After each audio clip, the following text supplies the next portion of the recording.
Why would I not love you? I love you. What are you talking about? I tell you, I love you all the Okay, time. I'm saying if you don't love me, brother, if you don't love me, it means that you cannot say salam to me. That's what it said. If you love somebody, you say salam. No, that's not what it says. I'll read it again. Oh my gosh, dude. It literally just said. Okay, can we read it again? Look, Let's read it again. It said, look, I got Yeah, you. read it again. So look, it says, you have heard that it was said, you shall love your neighbor and hate your enemy. But I say to you, love your enemies and pray for those who persecute you, so that you may be sons of your Father who is in heaven. Right?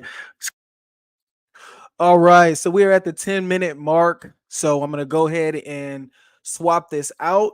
Let's go ahead and get ready to watch the movie, ladies and gentlemen. I Heart Yeshua. You are not late. We are about to start now. We're at 83 viewers.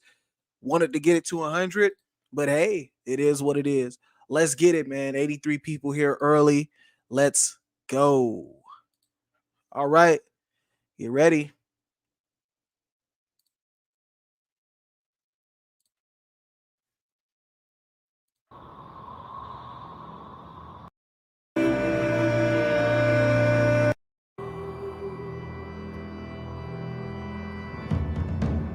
$1,400 ago, armies of nomads swept out of the Arabian desert and conquered half the world. Today, their descendants tell an extraordinary story. They say that God sent them a prophet, Muhammad, and that God then gave them an empire. But is it really true? Not everyone is so sure. The Muslim conquests were one of the most decisive events in history. But were the Arabs in the 7th century even Muslims at all?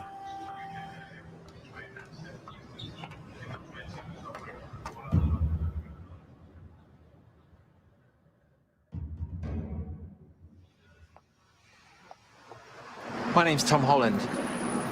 I'm a historian. I write about ancient empires, so Persian, Greek, Roman empires. And now I want to write about the most influential of all the ancient empires, the empire founded by the Arabs in the 7th century, the empire that gave us Islam. I thought that it would be a relatively simple matter. It's been said that Islam was born in the full light of history. But when I began on the project, I discovered that that wasn't actually the case at all. When it comes to Islam's beginnings, there is no full light of history, only a kind of darkness.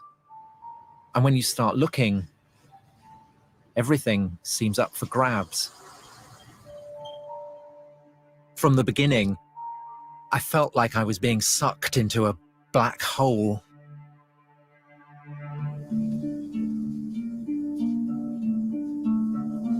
The problem of writing the history of the rise of Islam is that we have absence of evidence and we have nothing on which to tell a story.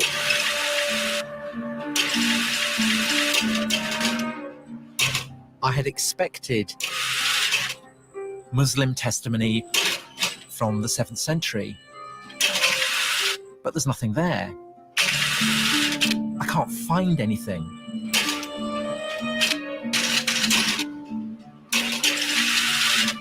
There's a problem here. You're delving into the origins of Muslims' deepest beliefs, but where is the historical evidence? Sometimes the belief of the believer and the understanding of the scholar cannot be squared. It's a choice between doing history and not doing history. And so I do the history even though it may hurt people. You have to say things that believers don't say,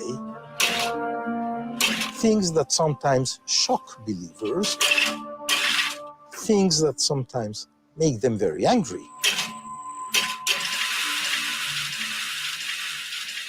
There's a sense of the detective story about it. Why do most of the clues seem to be missing? When the Romans conquered the Middle East, they left behind all kinds of evidence, histories, inscriptions, coins. But with the Muslim conquest, silence. What can we actually say about Muhammad? What do we really know about the origins of Islam? Where to begin? Well, maybe we should start at the beginning of the 7th century. It is 5 minutes to midnight, and the ancient world is about to change forever.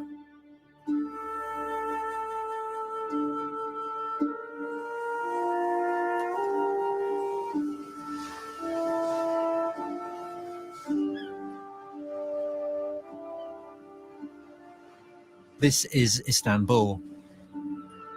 In 632, it was Constantinople. For 300 years, the capital city of the Roman Empire. A Christian city at the heart of a Christian world.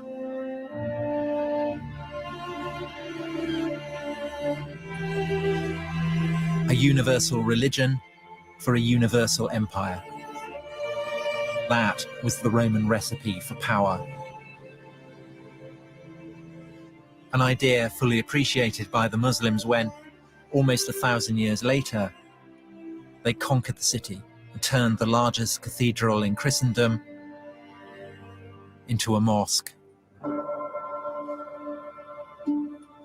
We know how and when the Romans became Christian because contemporaries tell us all about it. But what we don't know is how the Arabs became Muslim.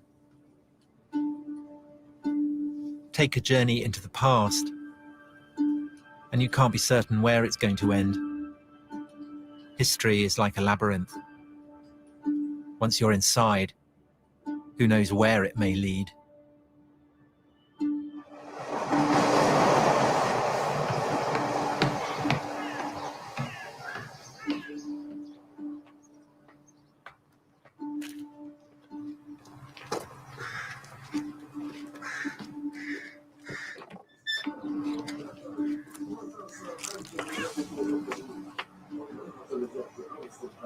So here we are, the great palace of the Roman emperors of Christian Constantinople. Odd to think that at the start of the 7th century, when Muhammad was still alive, this was pretty much the center of the world. There's one awful poetry about the fact that all you've got here is splintered firewood. Because what this is something that's been smashed to smithereens, and what it preserves just the faintest trace of is what was at the time the hub of the greatest power on the face of the earth. So this is the White House, it's where the emperor lives, it's the Pentagon, it's the heart of the defense establishment, it's the Supreme Court, it's where laws are drawn up and made and issued, all in this one place that dominates Constantinople, the city of Constantine, the first Christian empire, the greatest city in the world. And now it's all gone. And it's in some bloke's garden. You've got the road on one side, you've got the train on the other. And the only thing to be seen is a cat.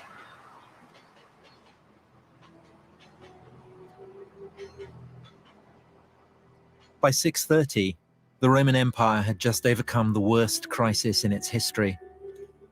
Its old enemies, the Persians, had overrun its fairest provinces. Persian troops had reached the very walls of Constantinople itself. Then, after 25 years of war, the Persians were defeated. The Roman Emperor was, once again, master of the universe. At such a moment, how could he have had any conceivable idea of the ruin that the heavens had in store for him?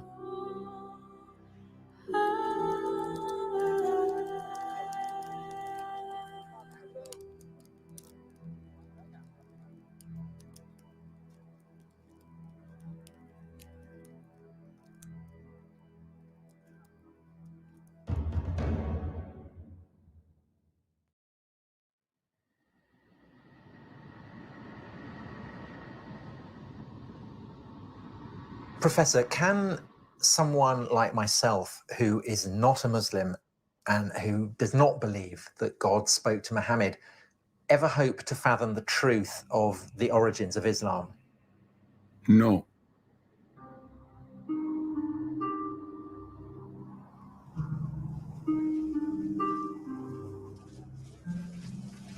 العرب نعم الرسول عليه الصلاة والسلام كان عربيا.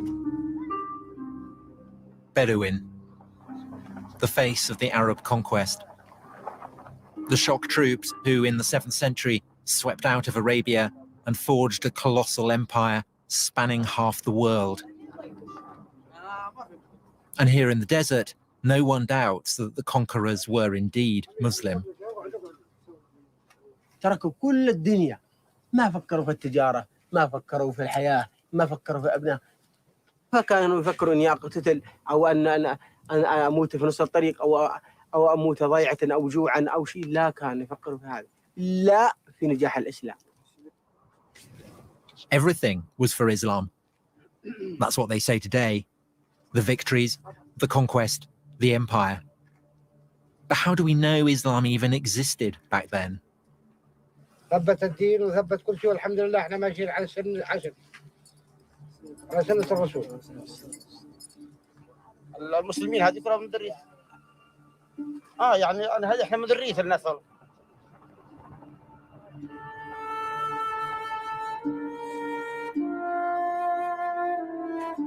To the ancients, the Arabs were notorious savages. Of all the peoples of the earth, the most despised and insignificant.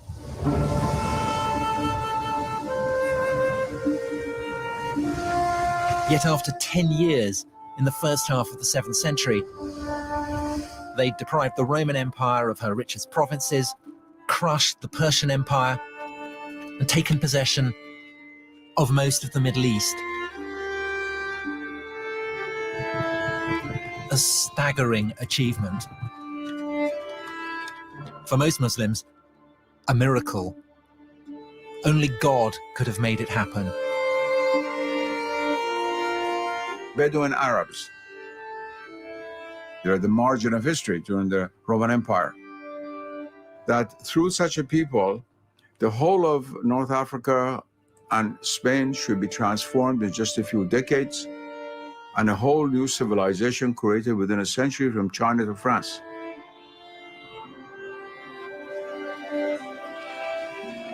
And this is a historical fact. And it all began, the story goes, when a merchant named Muhammad in a mountain cave heard something as terrifying as it was awesome, the voice of an angel.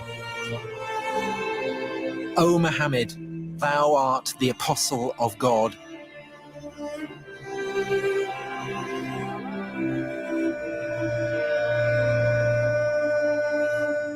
God had spoken to the Arabs.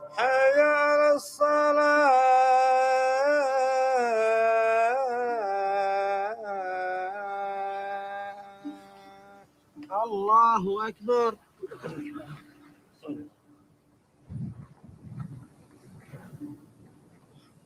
الله أكبر. The message was as clear as it was elemental. الله أكبر. There is only one God. Muhammad is the prophet of God. سمع الله. Islam is submission to God. And it was this message that gave them an empire. Or was it? الله أكبر. No one doubts the conquests really took place. But the question is, was it because of Islam? If you were a Christian or a Jew or follow another religion for whom a similar reality exists, it'd be easier to make a jump. There's a very famous Arabic proverb which says, not being able to know something is no proof that it doesn't exist. But making that jump, taking a leap of faith, isn't as easy as it sounds.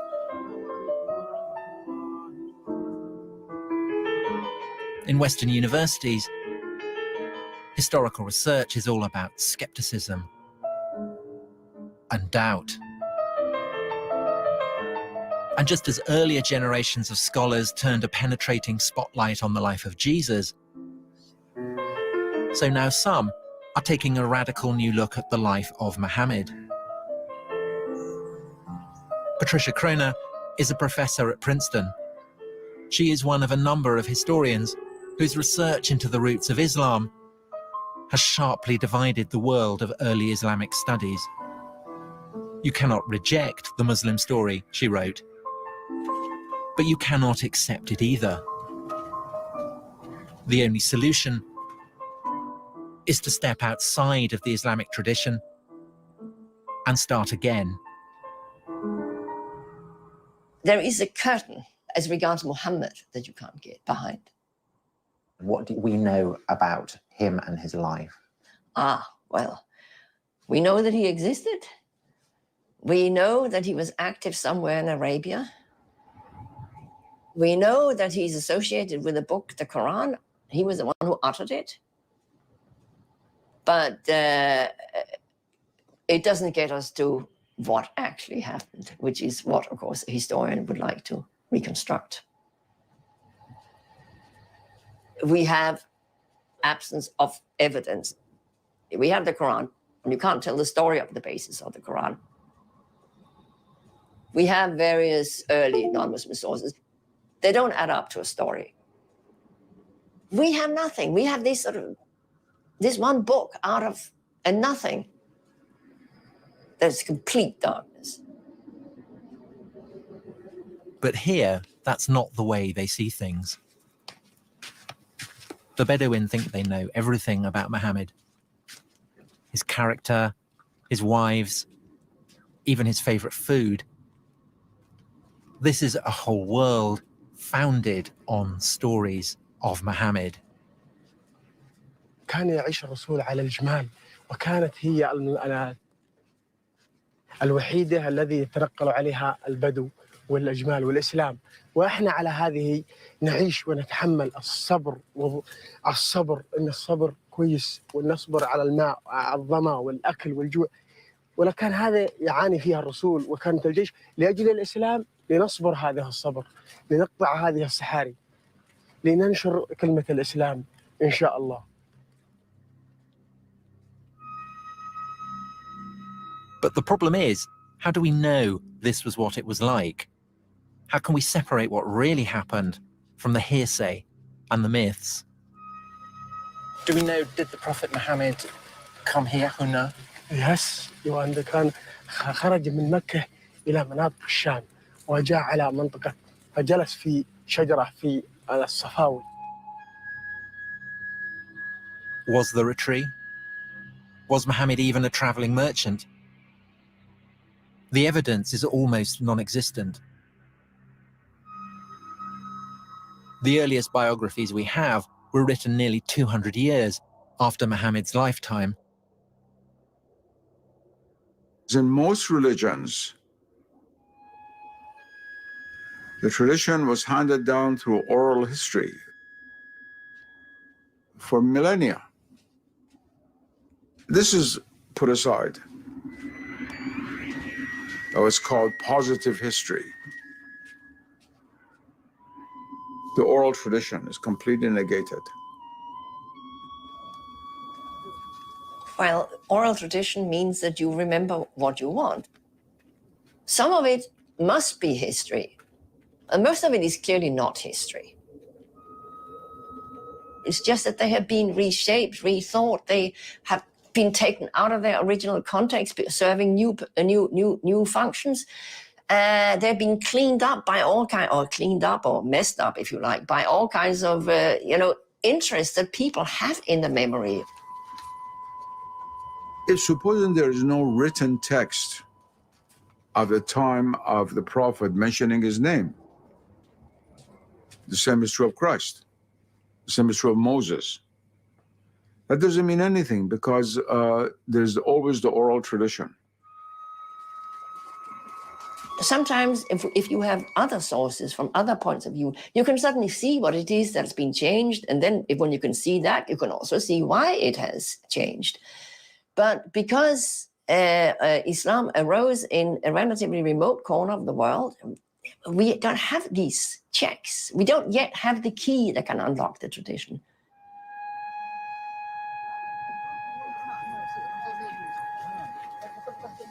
I came here to get close to the tradition. And when you're here, you can feel its weight. It's in the air. It's palpable.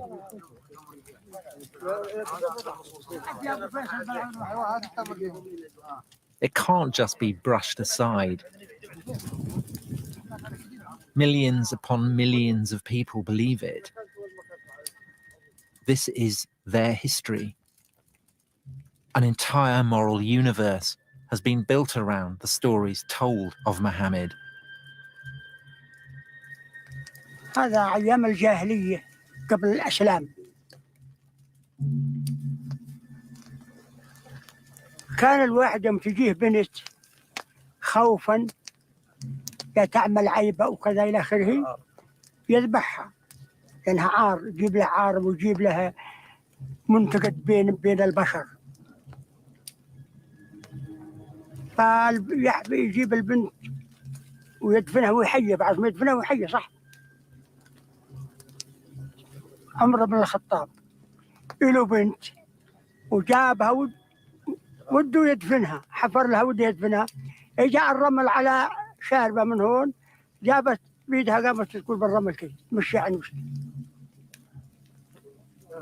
حفر لها ودملها.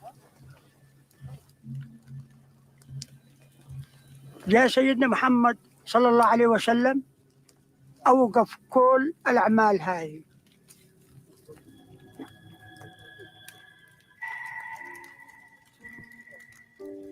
Listening to all these stories, part of me very moved.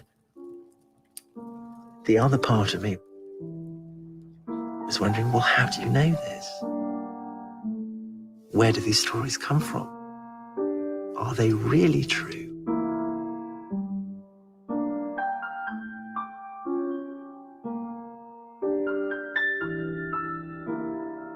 Gradually in the West, for the intellectual elite, the sense of the sacred was lost. A tribal person in Africa or in the Amazon has a natural sense of the sacred, whereas a graduate student at Oxford probably doesn't.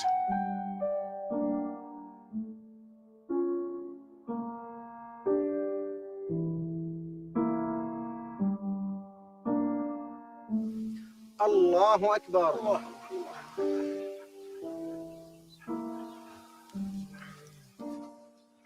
سمع الله من حمده. ربنا لك الحمد.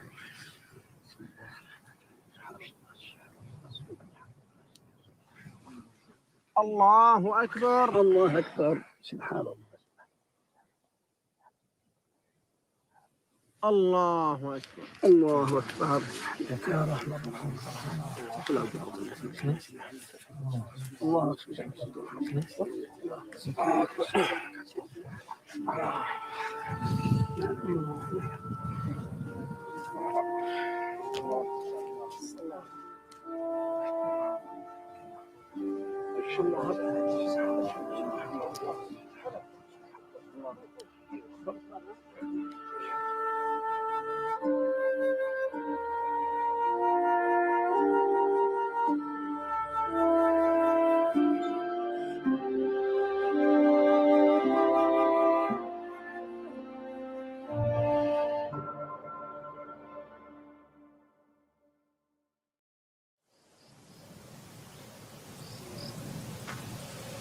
In some places, you have to be careful where you tread.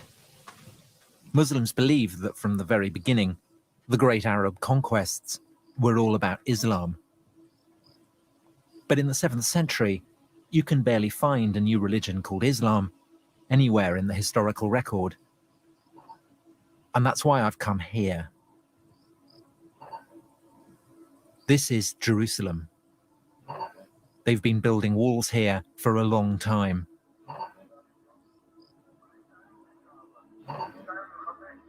But they've never built a wall yet that could keep people safe forever.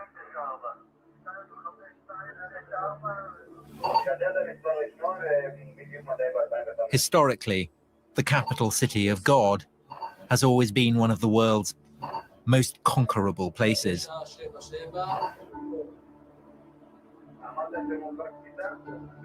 Here, if anywhere, in the one-time world of the Roman Empire, the 6th and 7th centuries live on.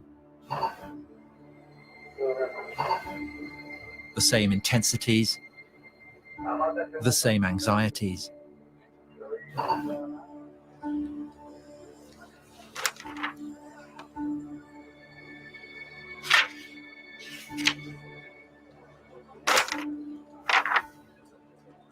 For thousands of years, Jerusalem had been shaped and mapped by the religions of its rulers.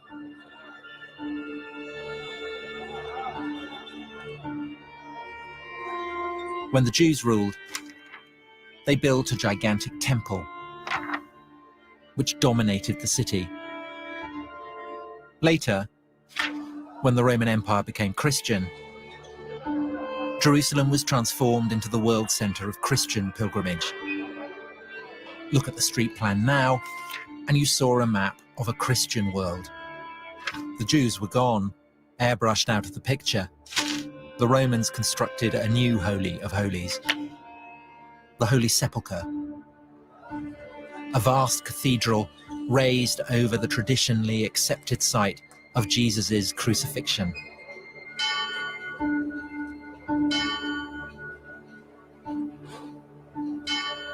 That was how God and empire worked. The Roman Empire believed in God, and God believed in the Roman Empire.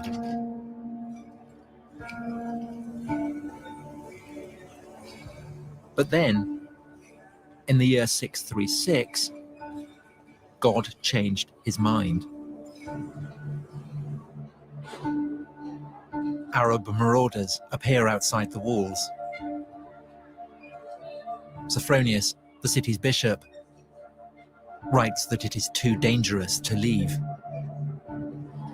The Arabs were closing in, and there was nothing people of Christian Jerusalem could do about it except to stay where they were, look out from their walls, and await the arrival of the Arabs.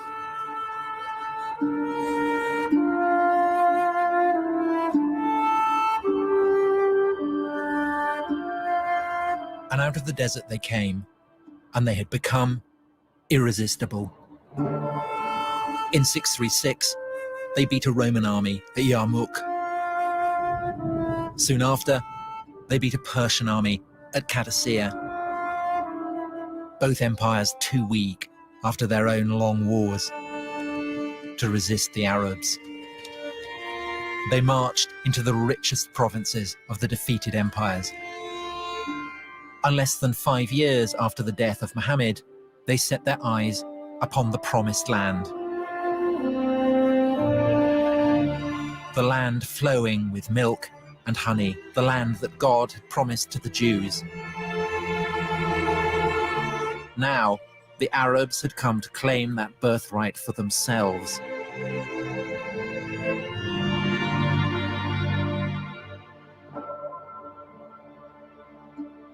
The children of Israel had made it a Jewish land. The Romans had made it a Christian, holy land. If the Arabs did arrive with a new religion, then we should be able to find its imprint here.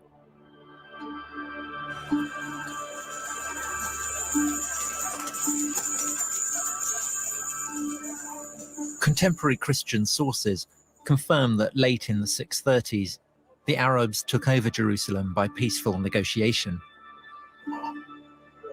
But what they don't say is what the conqueror's religion was. The truth of the matter is we don't know what was the true religion of the first Arab conquerors. We have a problem because this group of people from Arabia is tiny, and they're ruling over much larger populations who are very well versed theologically, of Christians and Jews and Zoroastrians, have very sophisticated religious ideas. Why would these populations not have risen up in rebellion against their Muslim rulers if these Muslim rulers are trying to impose something totally different that was hostile to their own beliefs? What were the Arabs up to? What were their motives? We know they called themselves believers, but believers in what? Certain Christian contemporaries tell us that the Arabs believed in a single God and that they followed a guide or instructor. But in general, their understanding of what the Arabs believed was deeply confused. Was it a form of Judaism or some kind of Christianity? Or did they have a whole new religion of their own? For the Jews as well as for the Christians, these are people coming from the desert. They don't know who these people are. They don't really know what they believe. They hear things. But perhaps there was a clue. At first, the new Arab rulers seemed closer to the Jews. They weren't interested in the Christian holy places. Instead, they began praying on the ruins of the old Jewish temple. All this only added to the Christians' sense of paranoia. Behind the invasion of the Arabs, they began to suspect a Jewish conspiracy. The moment the Arabs took over Jerusalem, they headed straight up here to what then as now is a broad, open, man-made esplanade. The holiest place to Jews anywhere in the world. So the fact that the Arab conquerors came up here and started building a prayer hall on such a sensitive spot inevitably served to raise quite a few eyebrows. The Jews hope that these Arabs from the desert come as liberators. They permitted the Jews to come back to the Temple Mount and pray there.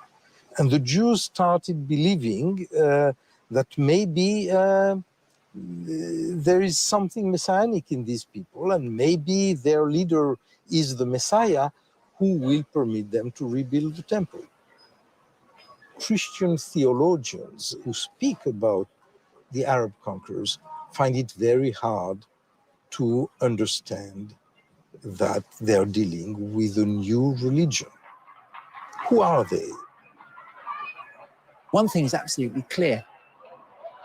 Nobody had any notion that the Arabs were doing what they were doing in the name of a freshly minted and coherent new religion, still less that what they were doing was in the name of something called Islam.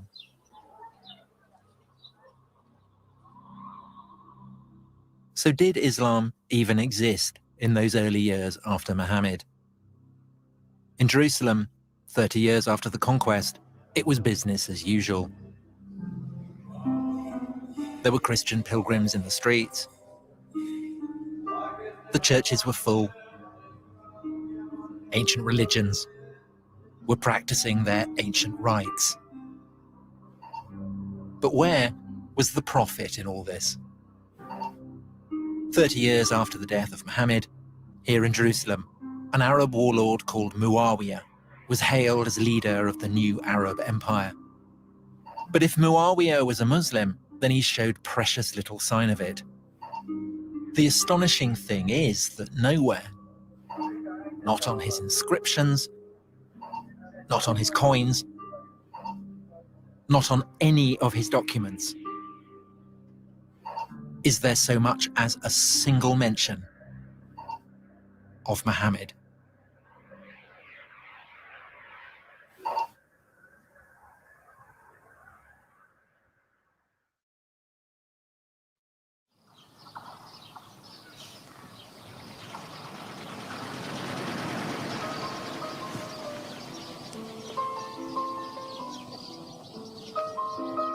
I've been trying to trace the origins of Islam,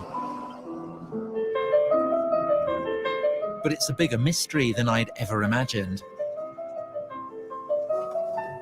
This is the Holy Book of Islam, and it's the earliest source for Islam that we have. Find out where the Quran was composed, and you find out where Muhammad was operating, and then you get a picture of where Islam might have begun. In the Quran, it tells Muhammad to follow the path trod by Abraham. Maybe that's the place to start looking.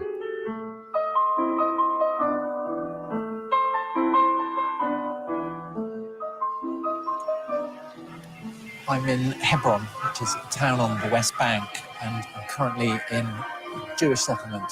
But Hebron is also very much a Palestinian city, and so the atmosphere is probably as tense as it is anywhere between Israelis and Palestinians. There are Israeli soldiers here with very large guns. And what they're guarding is this, the burial place of Abraham.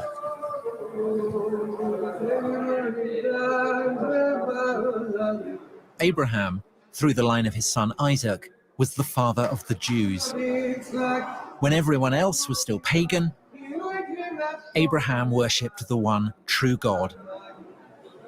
And for this, God rewarded him and his descendants with the promised land, part of which today goes by the name of Israel.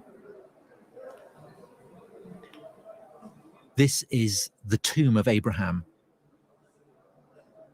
And the reason that the soldiers are here is that these are not the only people who regard him as their ancestor. And they're not the only people who believe that God gave them the promised land. On the other side of the grill are Muslims, and they tell a different story.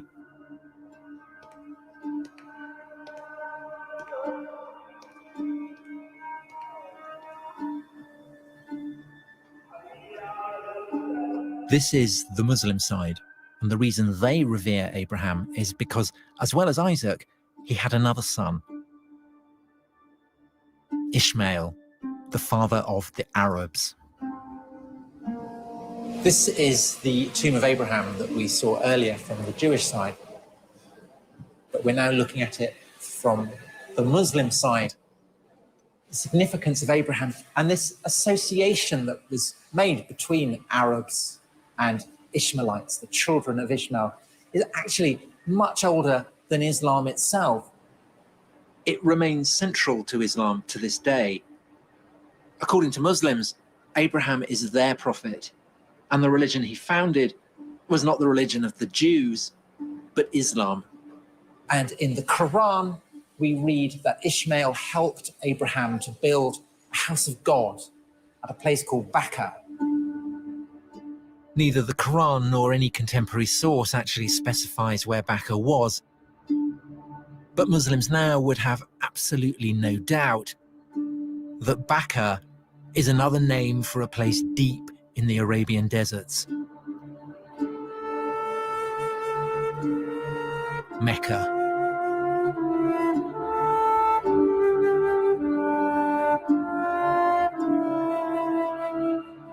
The holiest city in Islam, the birthplace of Muhammad. This is the largest mosque in the world. At its center, the Kaaba, the house of God, first built by Abraham and his son Ishmael, on foundations laid by the first man, Adam. It is older and holier than anywhere else in the world. It was in the hills above the city that Muhammad received the first of his revelations from God. These revelations would form the holy book of Islam, the Quran, the very word of God. Mecca is where Muslims believe everything began.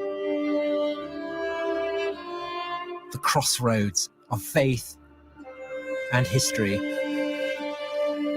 Surely here then, you would think, we could find solid evidence for Islam's beginnings.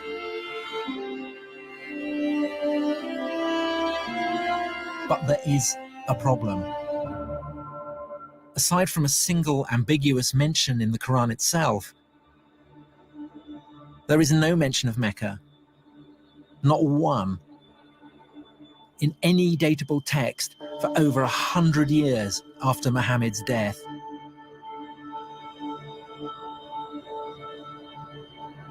How can we know that Muhammad does come from Mecca? We can't. But on the other hand, if he doesn't come from there, you have to come up with a plausible alternative for where he might have come from. And why would you want to take that on? Why take it on? Well, that's what historians do. If things don't fit, you try something else that might fit.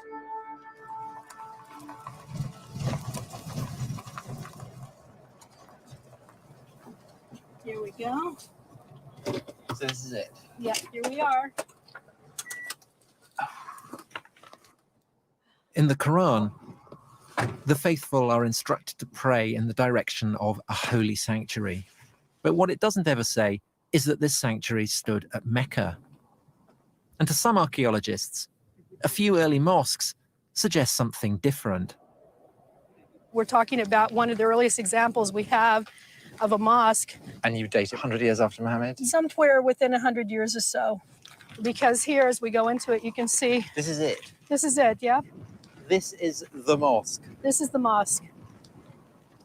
And what you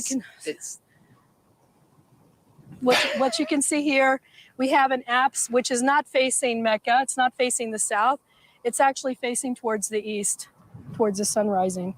This is an example of the time before the direction had actually been preferred towards Mecca. So the implication of that is that at this early stage of Islam, the focus of prayer has not yet been absolutely fixed. The direction of prayer had not been well established yet. And so it's a bit like the concrete hasn't yet set. It's there, you can still play with it, you can still fiddle around with it, you can experiment with it. Very much so. Mm-hmm. Yeah. Wow. Not a decisive clue, perhaps. But it is suggestive that even though there are no Muslim sources, there are reports from Christian writers of the time that the Arab conquerors bowed their heads in prayer not in the direction of Mecca, but in a quite different direction, somewhere further north.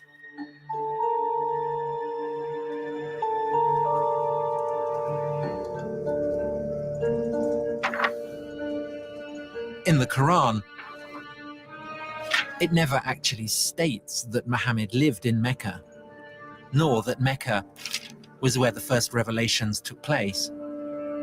Does the material in the Quran point to Mecca being the setting for God's revelations to Muhammad? No, it doesn't. I mean, there is mention of a sanctuary. There is a sanctuary, for sure. But where is that sanctuary? That's, of course, we can't tell. It's devilishly difficult to sort of extract what the context might have been from the text itself. In Muslim tradition, the people of Mecca are pagans, worshippers of idols. But in fact, the people the Quran describes have a deep and sophisticated knowledge of the biblical tradition. The Quran retells biblical stories and alludes to biblical stories, not just biblical, but also post-biblical developments. All this is clearly known to the audience. It suggests that what we have is a kind of response on the part of, let us say, Muhammad, to the debates that were going on in Christian and Jewish communities, where they were debating theological issues and questions that come out of the Hebrew Bible and come out of the New Testament. And the Quran seems to be an effort to engage in the discussion. And so there's a strong connection with the late antique religious discourses that were alive throughout the Near East. So it's obviously not a pagan world we're looking for. The people in the Quran worship a single God, But it then accuses them of praying to beings other than God. And there's something else. The people the prophet addresses in the Quran are farmers, agriculturalists.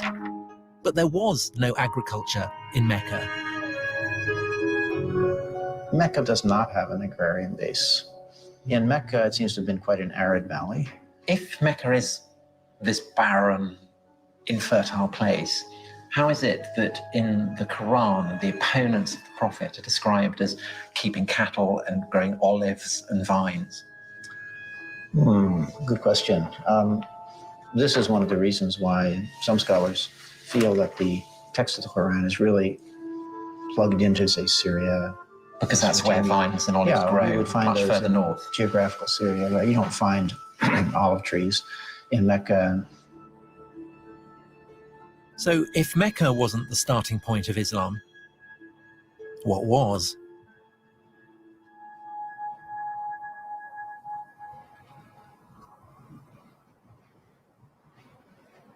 If you're following the clues in the Quran itself, then you're looking for a landscape inhabited by olive-growing Arabs who have a deep knowledge of the biblical tradition, but whose worship of a single God might seem to some a little shop-soiled. This is the city of Avdat in the Negev desert. Back in the early 7th century, it was an Arab city on the very fringes of the Roman Empire. Nominally Christian, but with hints of a recently pagan past.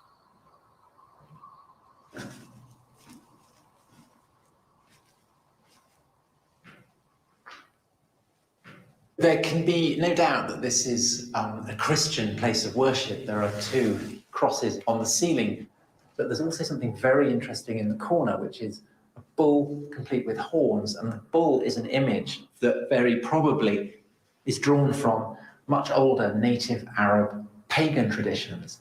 That doesn't mean that the Christians who built this were themselves pagan, but it does mean, I think, that they are giving their monotheism, their belief in a single God, a little bit of pagan colour. And that essentially is the crime that Muhammad in the Quran seems to be accusing his opponents of. But Avdat had more than the right religious complexion. It also had agriculture and olives. In the lifetime of Muhammad, all this would have been green. It would have been agricultural fields as far as the eye can see. Archaeology leaves no doubt that there was a sophisticated irrigation system here that really did make the desert bloom. And so while that doesn't mean that this Avdat is the actual spot where the Quran was composed, it does imply, I think, that the region as a whole seems to fit the wider context of the Quran better than somewhere much further south in the arid region of Mecca.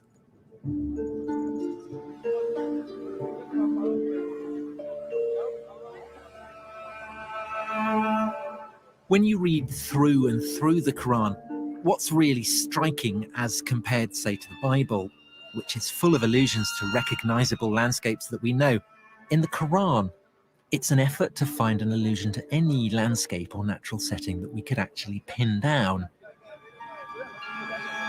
In fact, in the whole of the Quran, there's really only the one exception. Not far from Avdat, a strange hint about where the Quran might actually have come from.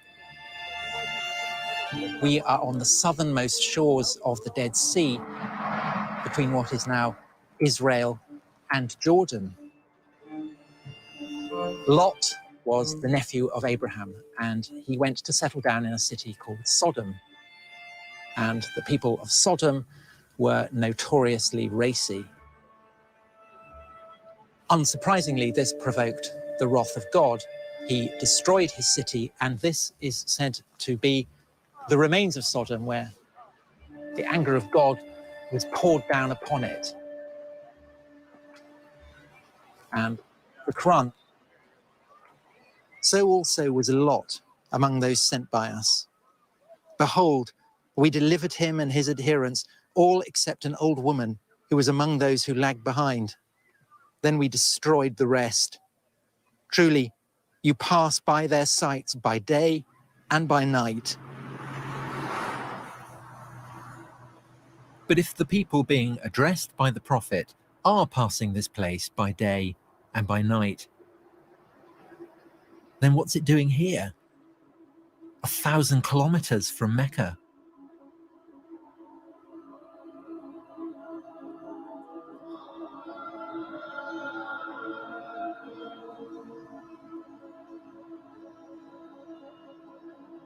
In terms of someone who is looking for clues, you are very much in the situation of someone who is panning for gold. And I think that this passage is just one little fleck.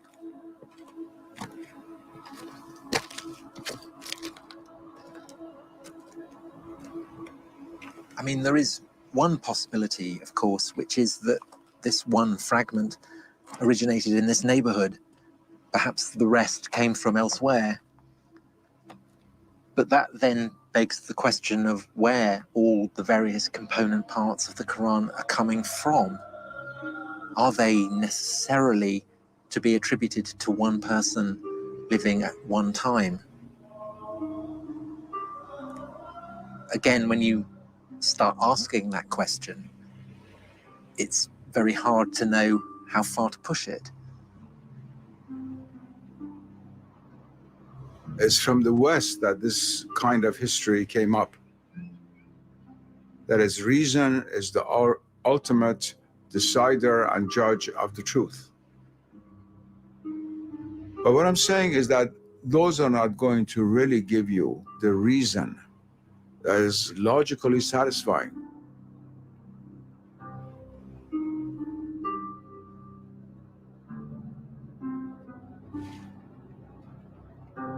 Where do you think the likeliest place of its origin? Well, that I don't know. That I don't know. I don't think I should speculate on that. Okay. All right. Okay. My greatest fear is that I'm completely wrong. I do sometimes wake up in the middle of the night and think I've got it completely wrong. Once the world is reduced to a mechanical world, then all other levels of reality lose their status as being real. And they're relegated to the realm of so-called superstition. And what is not seen is considered not to exist.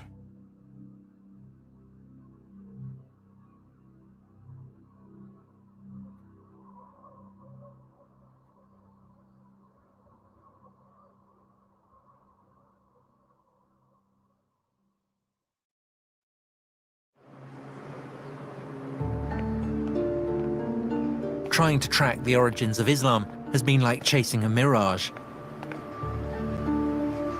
The Arabs conquer half the world, but they don't talk about Muhammad. There's no mention of Mecca. So what do they do in detective stories? They follow the money. Any of these? What's the first coin that actually mentions the name of the Prophet Muhammad on the coins? Do any of these coins mention Muhammad by name? with Muawiyah. Yeah, but is the name of the Prophet Muhammad mentioned? No. Every coin tells a story. Every inscription conveys an idea of power. But sometimes what's not on the coin can be just as significant as what is.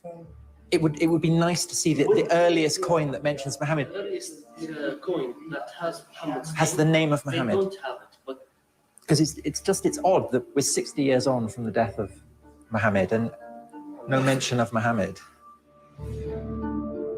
For nearly 60 years, the rulers of the Arab Empire didn't put Muhammad on their coins.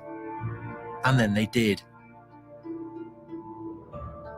Maybe 60 years was what they needed to work out what the story really was. Maybe the issue isn't why Muhammad was not on the coinage at the beginning, but how he got there in the end. What if I've been asking the wrong question?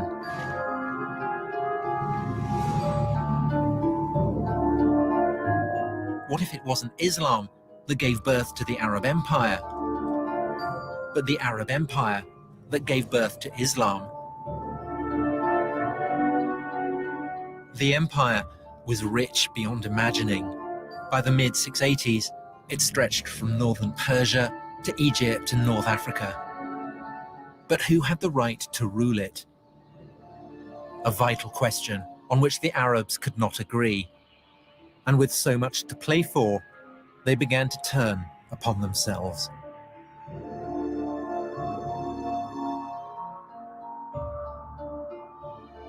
It's 680, 50 years on from the death of Muhammad. A deadly spiral of rebellion and civil war is threatening the Arab Empire with implosion. And from deep within the Arabian desert, a new claimant to the empire emerges. His name, Abdullah ibn al-Zubayr. And Ibn al-Zubayr is going to change the game. What I've got here is the coin that I was looking for in the Coin Museum, and it's stamped quite literally with the genius of Ibn al-Zubayr. It was struck in 685, 686, so that's more than half a century after the death of Muhammad. And it bears a novel and fateful slogan: in the name of God, Muhammad is the prophet of God. And so here, at last, emerging from out of the black hole, we get a mention of a Muhammad who is a prophet. And this is the first time we have it on any inscription, any surviving document. Ibn al-Zubayr had essentially realized what Constantine, the first Christian Roman emperor, had realized long before him, that it was no good the lord of an earthly empire laying claim to the favor of God unless he could absolutely demonstrate the cast iron basis on which he was making that claim. And Constantine, in his attempt to obtain that sanction, had turned to the Christian church. But Ibn al-Zubayr turns to the figure of Muhammad. Now, as it happens, Ibn al-Zubayr loses the civil war. He is defeated by a rival warlord who lays claim to the empire of the Arabs. But the discovery that the name of Muhammad can be used to buttress earthly power, that is not forgotten.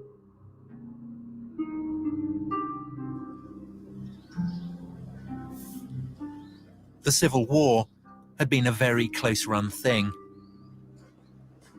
And the victorious warlord, Abd al-Malik, had no intention of ever again allowing Muhammad's legacy to fall into the hands of a dangerous rival. The Romans had known all about religion and power. When they had become Christian, they had redrawn the map of Jerusalem. Now, Abd al-Malik set about fashioning a holy city of his own.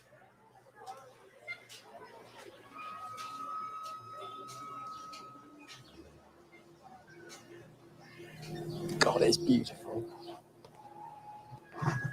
The Dome of the Rock. It's the oldest Islamic building in existence. In design, it was Roman. And Abd al-Malik was doing something else that was Roman, plugging his dominion into the power of God. On the walls, there is an unequivocal mission statement. Religion, in the eyes of God, is Islam. There are mentions of Muhammad, quotations from the Quran. At last, something that we can recognize unmistakably as a new religion. There's a sense here of something new coming into being. There's the sense of the old, the Roman-style pillars and the mosaics. And yet, this is clearly not Roman, this is clearly not Christian. This is the beginning of something very, very potent. harbinger of a spectacular future. It was built on the very site of the old Jewish temple.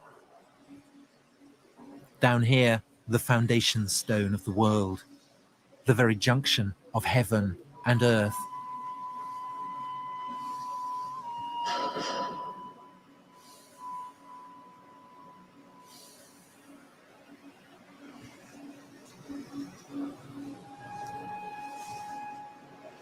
This is quite possibly one of the most awesome places on the entire planet.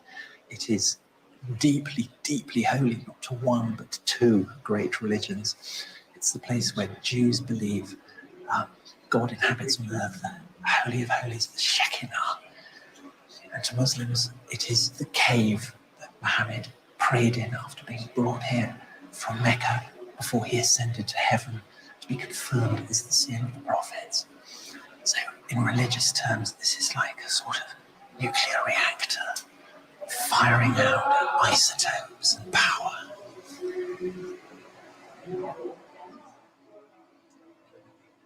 Is certainly a very grand statement that we Muslims have superseded you Jews. And we have superseded you Christians by being filled with inscriptions directed against Christian Trinitarian beliefs. So it is Muslims saying, we are here, we've come to stay, and we are the winners. Abdul Malik now rules his empire as the deputy of God, just as the Christian Roman emperors had done. And like the Roman emperors, he has built a house of God in Jerusalem. But Abdul Malik, Lord of Jerusalem though he is also an Arab.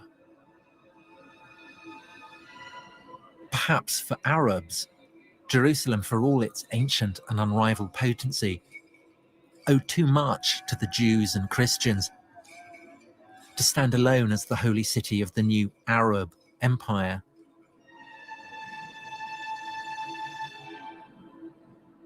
A poet at Abdul Malik's court describes him as the lord of two houses sacred to God, one in Jerusalem and one, well, he doesn't say where it is. And for 100 years after the death of Muhammad, no one says where it is.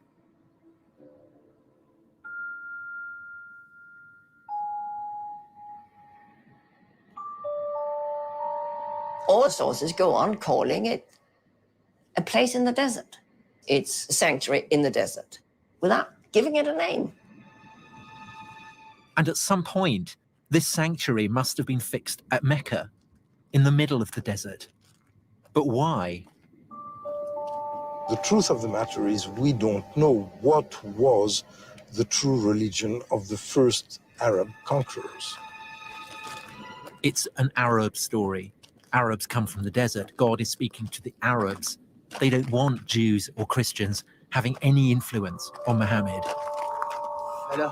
الرسول عليه الصلاة والسلام كان عربيا. المسلمين هذه كلها من ذرية. يعني أنا هذه إحنا من ذرية النسل. The Quran is in Arabic. The Quran is full of characters from the Bible. But if the book came out of the desert, how did these characters get there? We have nothing. We have this one book out of a nothing. We don't have the key that can unlock the tradition. But maybe that's the point. We're not supposed to unlock the tradition. God's message comes to a prophet. The prophet lives in a desert. There is no room for anyone else. It's remote. It's remote. It's uncontaminated. It's pure.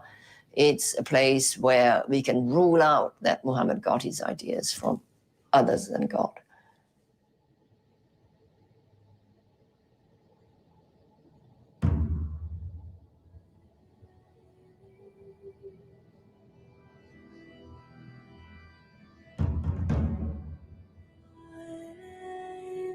It's interesting that this rationalistic history is very weak in being able to provide causes for certain effects. Not being able to know something is no proof that it doesn't exist. You begin by looking in the record, and all you find is emptiness. And you end up in the desert, and all you see is emptiness. But perhaps the emptiness is the answer. Maybe Mecca gave Islam what it most needed: a blank sheet where Muslims could put their prophet beyond the reach of history.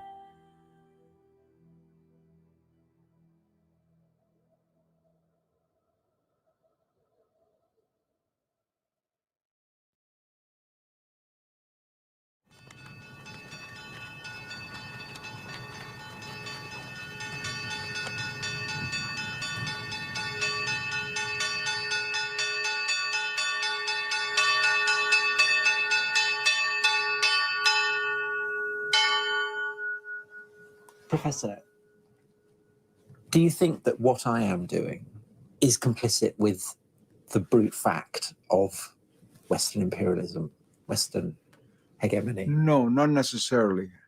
As long as you remain aware of what you're doing. If you come as a Western scholar or historian, and in all honesty, present what your worldview is, and let's say when I look at the Islamic world from this paradigm, this is what I see, and bring out why this is different from how Muslims see themselves, that I think is a very honest effort, and it's a good effort. But if you try to act as a doctor to a child, take this medicine, it's good for you, you don't know, you're eating the wrong thing, this is how it should be, that's where the problem begins. And the Muslim world is no longer going to accept that. The days when the British would bring scholars from England to teach Indians how to be Hindus and Muslims is finished. It's finished. It's true, before I began, I did have preconceptions. I was brought up a Christian, but I was also brought up in an environment that questions everything.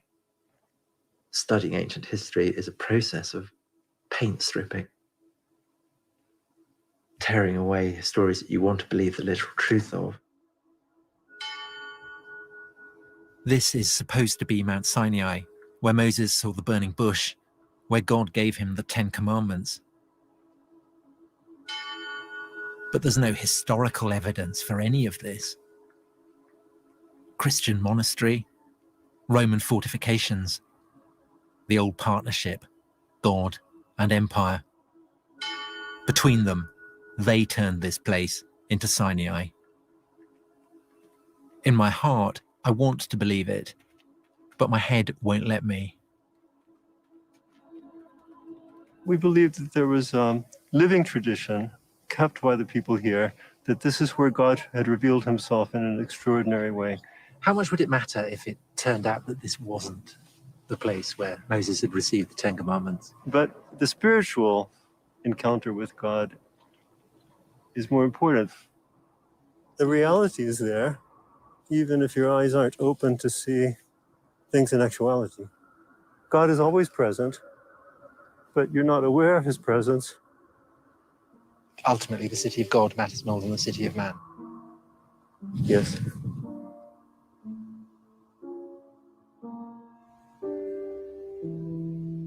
But as a historian, I have to presume that the city of God was built by man as well. I wanted to map the human past in human terms, to make a map that fits the facts. But I traveled to places where the maps revealed a heavenly plan, sacred lands, sacred places.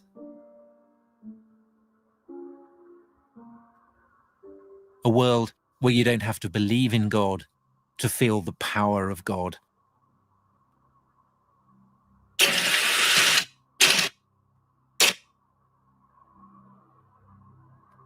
This is the Promised Land. Some call it Israel, some call it Palestine. A land where Muslims, Christians, and Jews still fight over the story of a promise made by God to Abraham thousands of years ago. Was there really a promise? It's not for the historian to say. But the world believers make in the name of God, that is what history is about. Even today, more people die for visions of heaven than they ever do for historical facts. Stories that never happened can be infinitely more powerful than stories that did.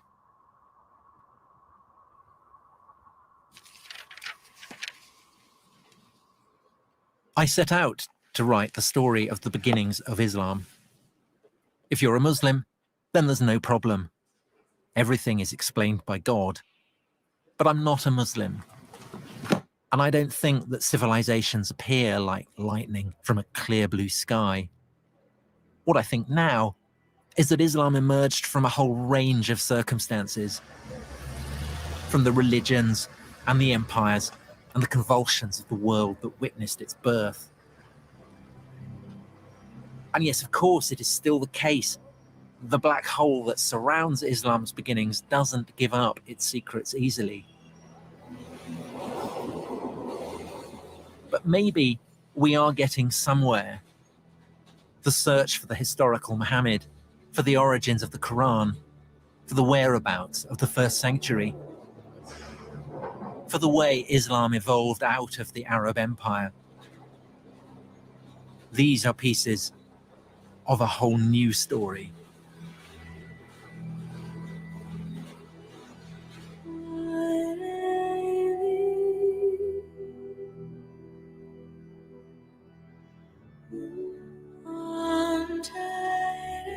Tomorrow night, the wait is over. The Paralympic Games opening ceremony kicks off at 8. It's shrouded in secrecy, but I can tell you in all probability... All right, ladies and gentlemen.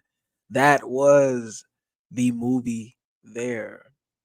So the name of the flick will be in the description.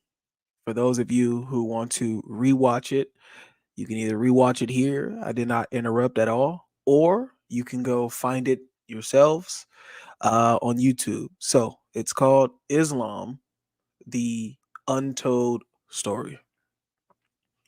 And for those of you who don't know, after this man definitely did get attacked by Muslims, regardless of what that man said.